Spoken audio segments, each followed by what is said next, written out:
Welcome to a new deep dive. Today we're cracking open a literary classic, one that, well, continues to challenge and enchant readers. Charlotte Bronte's enduring masterpiece, Jane Eyre. Our goal here isn't just a summary, it's really about pulling out the truly essential insights, those nuggets of knowledge that help you quickly grasp its enduring essence and, maybe, its surprising impact. Get ready to explore why this iconic story still resonates so much. It's absolutely fascinating, I think, to look at Jane Eyre through the lens of its origin, the Yeah. rigid, transformative Victorian era. Charlotte Brontë wrote this novel when society was grappling with huge shifts, industrial, social, gender shifts. Mhm. The conventions of 19th century England, especially for women, they weren't just a backdrop. They were more like a cage Jane had to constantly navigate. It makes her story a really powerful commentary on her time, not just, a personal struggle. That really sets the stage well. It highlights just how constrained someone like Jane would have felt. So, how does Bronte actually start Jane's personal story? How does she immerse us in that challenging world right away? Give us that spoiler-free overview of her journey. Well, Jane's life unfolds in these distinct, often quite harrowing phases that really forge her character. It kicks off with her challenging childhood at Gateshead Hall. She suffers neglect, cruelty under her aunt, Mrs. Reed. This period, it isn't just unhappy, it's incredibly formative. It pushes her to develop this amazing inner resilience. Right. Then she moves to Lowood Institution, the charity school where, despite serious hardship, she gets an education. She hones her sharp intellect, her moral compass. This time really prepares her, maybe harshly, but prepares her for independence. Okay. And finally, her journey takes her to Thornfield Hall, where she becomes a governess. And this is where her deepest relationships are tested, her principles pushed to their absolute limits. But you're keeping the big twists out for now. Exactly. We're keeping it high level, focusing just on how her character progresses through these circumstances, not the major dramatic turns. Okay, it sounds like each stage really builds on the last, forcing her to evolve, to adapt. But, when we talk about Jane Eyre, we immediately think of its unforgettable characters. This is where Bronte truly excels, isn't it? Creating this intricate web of personalities. Absolutely. And Jane Eyre herself, she's far from the passive heroine you often saw in Victorian literature. She's really a study in quiet defiance. She has this unwavering moral compass guiding her through impossible situations and a relentless pursuit of independence.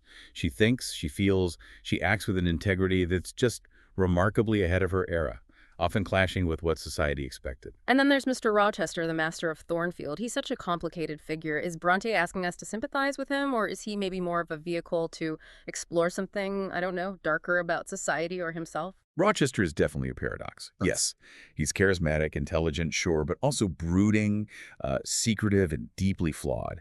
His turbulent relationship with Jane isn't just a love story. It's really a battle of wills. It's characterized by this intense intellectual and emotional connection, but also profound moral dilemmas rooted deep in his past. Bronte really uses him to probe the complexities of male power and maybe the consequences of hidden sins.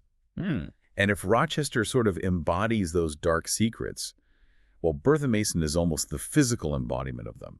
You read deeper into Bertha, she's not just a tragic figure or, a plot device. She can be seen as Bronte's dark mirror for Jane herself.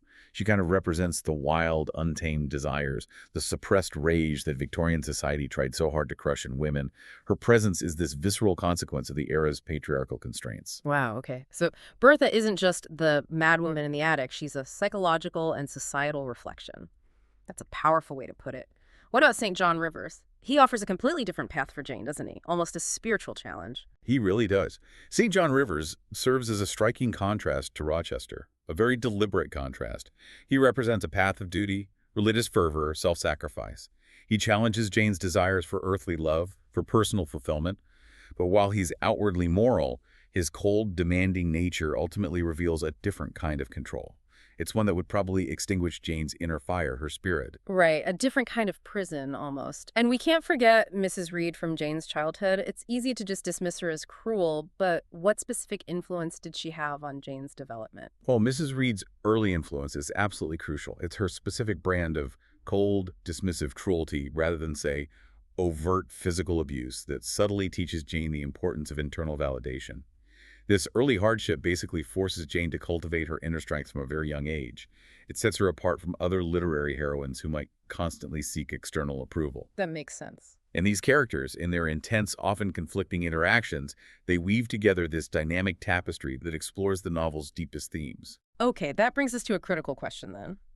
What does this all mean for us, the readers? Let's delve into those major themes that make Jane Eyre so profoundly relevant even today. Well, independence, for Jane, it isn't just a desire. It's a non-negotiable pursuit. It's about self-reliance, autonomy, in a society specifically designed to restrict women. Mm.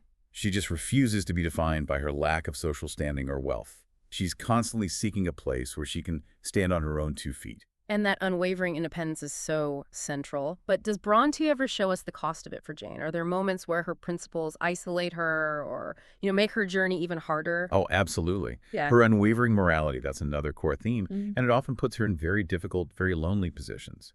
Jane has this exceptionally strong ethical framework, and her refusal to compromise her principles, even when it means giving up a comfortable life or the man she loves, that defines her. She chooses integrity over convenience, which is a constant struggle. And this leads directly into the theme of love and equality. Jane's demand for a relationship based on intellectual and emotional parity, where she's seen as an equal, not a subordinate, that was genuinely revolutionary for her time. Truly. She wouldn't settle for being a mistress or just a dependent. She demanded mutual respect, mutual understanding. And Bronte also powerfully challenges Victorian gender roles through Jane's choices, her aspirations. She shows a woman seeking purpose, self-fulfillment, beyond just the expected marriage or domesticity. Jane yearns for mental and emotional engagement, not just a husband. Right. And finally, the novel deeply explores social class. It highlights the rigid structures and Jane's constant navigation of those societal hierarchies. She's always keenly aware of her position, yet she fiercely refuses to be limited by it. She proves that character and intellect can transcend birthright. So these themes aren't separate boxes then? Not at all. They're intricately interwoven. They create this incredibly rich tapestry of social commentary and profound psychological insight. So Jane is essentially demanding something truly revolutionary for a woman of her time, not just love, but intellectual parity and self-actualization. That's incredible. Okay, beyond the compelling story and its profound themes, what about how Bronte writes? What are some of the standout techniques that really draw us into Jane's world? Ah, yes, her craft really elevates the novel. Yeah. Bronte's use of first-person narration, for instance, it doesn't just give us intimate access to Jane's thoughts. It powerfully forces us, the readers, to experience the world through her marginalized perspective. We feel her injustices, her quiet triumphs, her inner turmoil. It creates this unparalleled, sometimes almost uncomfortable connection between the reader and the protagonist. That subjective viewpoint must be key to understanding her struggles. You really feel it with her. And what about those famous Gothic elements? How does she use them at Thornfield to amplify the story beyond just, creating suspense? Well, the Gothic elements at Thornfield, they go beyond just an eerie atmosphere. Bronte uses the physical decay of the house, the unexplained noises, the isolated layout, even the sense of confinement. She uses all that to mirror Rochester's own internal torment and arguably the hidden madness within the patriarchal structure itself. So it's symbolic. Exactly. It's not just spooky. It's symbolic of deeper societal dysfunctions. And furthermore, Jane Eyre is just rich with potent symbolism. Think of the Red Room from Jane's childhood, representing her suppression, her rage, or the recurring imagery of fire and ice, often accompanying characters like Rochester, fire, passion, and St. John, ice, cold restraint. Right, those are very distinct. These specific literary techniques, they enhance the storytelling and contribute layers and layers of thematic depth. It makes it a truly immersive experience that really lingers long after you finish reading. So thinking about everything we've discussed, what really stands out to you from this deep dive into Jane Eyre? What's maybe the biggest takeaway for our listener? Well, if we try to connect this to the bigger picture, I think Jane Eyre remains profoundly relevant, so widely read today, because it offers this timeless exploration of universal human experiences. Things like the struggle for identity, the search for true love, that relentless quest for self-fulfillment in a world that often tries to define us. It just speaks to that perennial human desire for belonging and integrity. That makes a lot of sense. And this maybe raises an important question for us too. How does Jane's fierce independence, her unwavering quest for equality, how does that continue to resonate with contemporary readers? And maybe what lessons can we draw from her journey about navigating societal expectations really in any era? That's a perfect encapsulation and a great question to leave people with. Whether you're revisiting this classic or perhaps discovering it for the first time, we definitely encourage you to pick up Jane Eyre, or maybe explore more about Victorian literature in general. Continue your own deep dive into these fascinating topics.